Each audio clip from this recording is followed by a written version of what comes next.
Tree Troopers, I'm Necota Staples of Staples and Tents. Last week, we showed y'all Grand Tetons, what a wonderful time that we had while we were there. And now we're off to Yellowstone. All right, y'all, so this was the coolest drive yet. Now, unbeknownst to us, when we leave Grand Teton at 2 p.m., we are going on what's gonna be our daily epic drive. We are driving on Highway 191 north, and the views just start to open up. You have this river that's running along the right side of the truck, and we are dying to get out of the truck to experience some of it. But Sonya's like, no, we gotta make it on up to Yellowstone. As we're driving up, we were also treated to riding along the Great Continental Divide.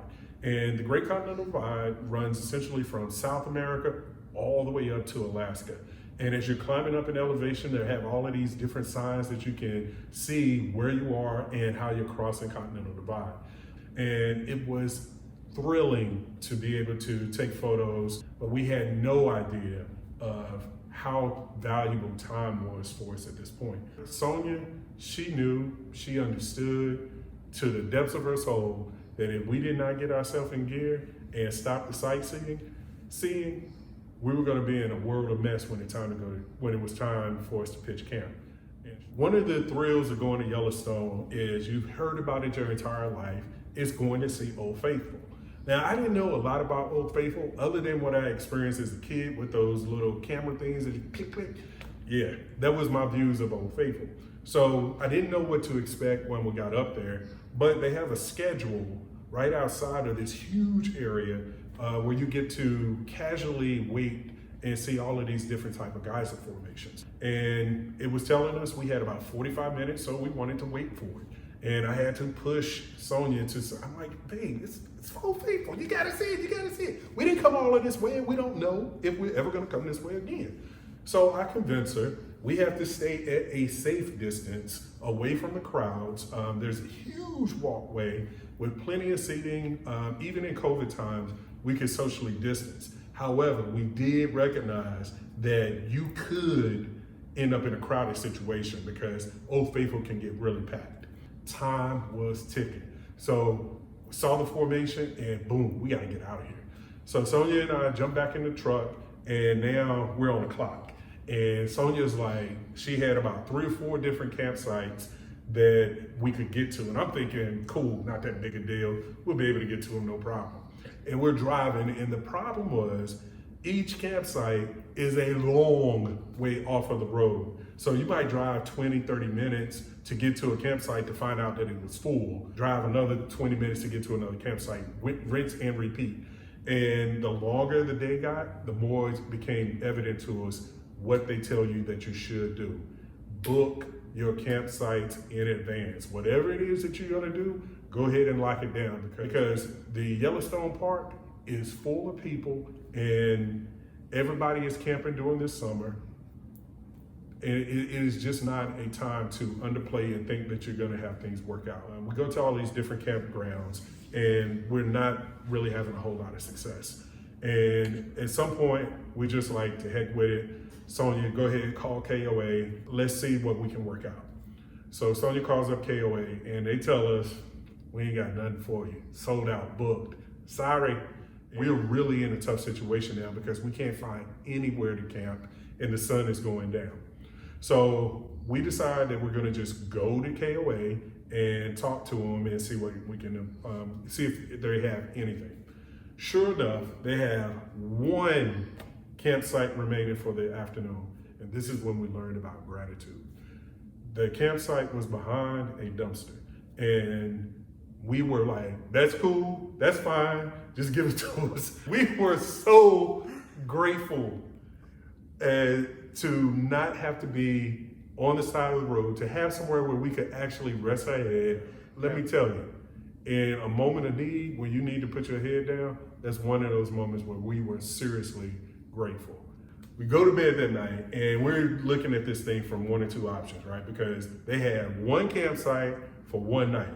And that left us with 2 options the following day. Either we get up in the morning and start the search anew. Now, mind you, I'm still working. So we would have to work a full day and then try to figure it out. Or option number 2, go up to the front of the KOA and dig to see what other campsites they might have available. She said there were 2 campsites that we could have an option for, but neither one of them were listed as campsites. They were more like clearings in the on the backside of the property.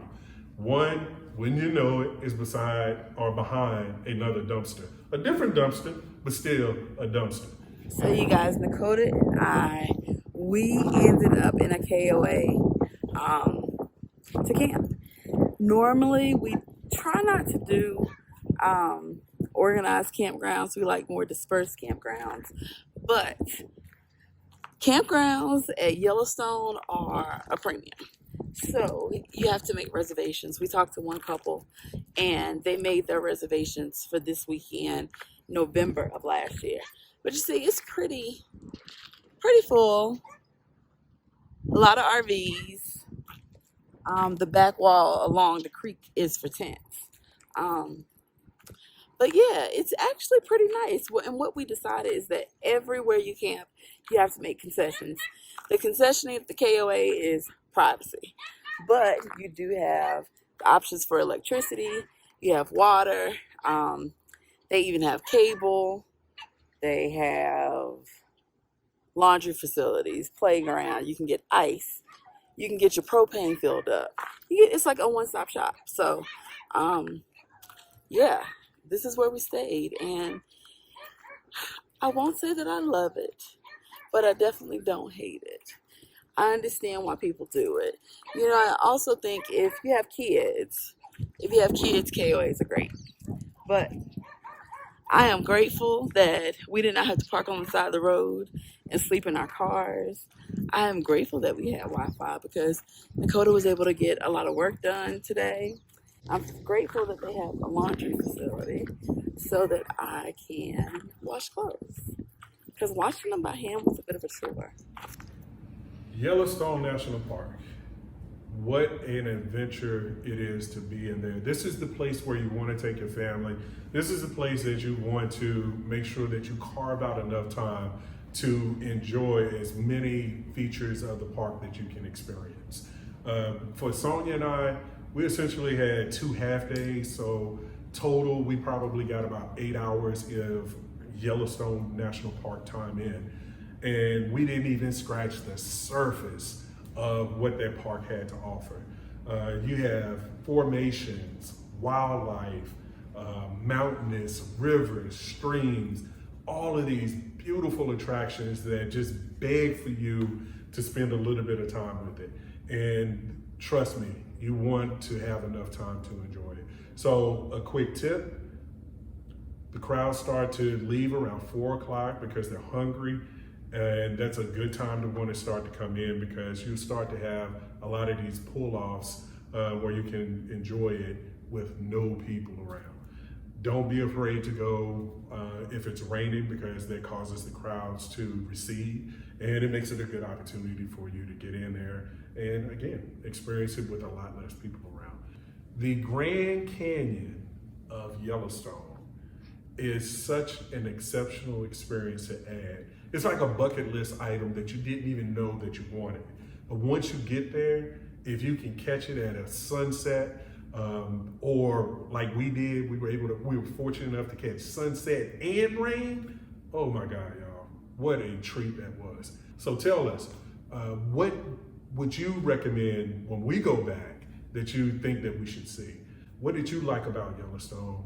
And add to my bucket list, so because I'm going back. What would you recommend some of your favorite sites at Yellowstone? Whether we're talking dispersed campsites, private campgrounds, any of those kind of things, what would you recommend for someone else to stay at and still be able to see some other attractions of the Yellowstone National Park? Put it in the comments, let us all know. We can learn together from our mistakes how to make the Yellowstone experience better. I hope that you all enjoyed this story of the Yellowstone experience. Thank you for watching. Thank you for supporting. We think that if you're part of this group right now, you've been rolling with us, you rolled through the COVID times with us, you rolled through 2019 with us, we want to say that we appreciate you. We know that it has not been easy for us to produce these videos, but you've stuck right in there with us. Hit that like button, share it with a friend, but more importantly, make sure you subscribe so you can tune in the next time and join us on the next journey when we make our way to Boise, Idaho.